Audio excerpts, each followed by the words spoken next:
que, à l'intention des personnels des établissements de santé, puisque nous savons toutes et tous que le système de soins tiendra grâce aux soignantes et aux soignants, quelques dispositions complémentaires importantes ont été prises.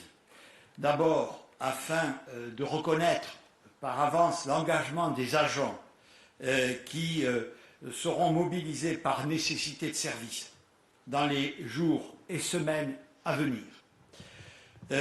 Une indemnité compensatrice de congés annuels non pris sera mise en place, allant de 110 à 200 € bruts par jour.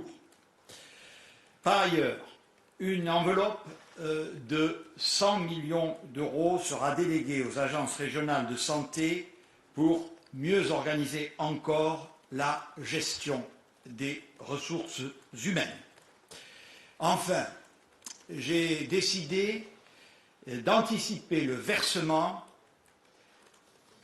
des sommes que nous avons décidé de verser au personnel en application du Ségur de la santé.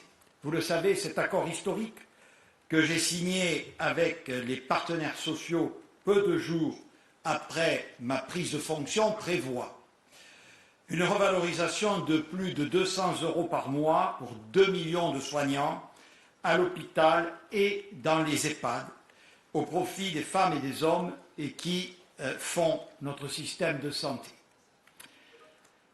Il s'est traduit par une première augmentation salariale de 90 € par mois au mois de septembre et qui, pour certains, apparaîtra sur la feuille de paie d'octobre. Une deuxième tranche de 93 € par mois devait intervenir en mars prochain. Au regard de la situation, je vous annonce qu'elle interviendra plus tôt, avant la fin de l'année 2020, à la fois pour reconnaître le travail de ces professionnels et renforcer davantage encore l'attractivité de ces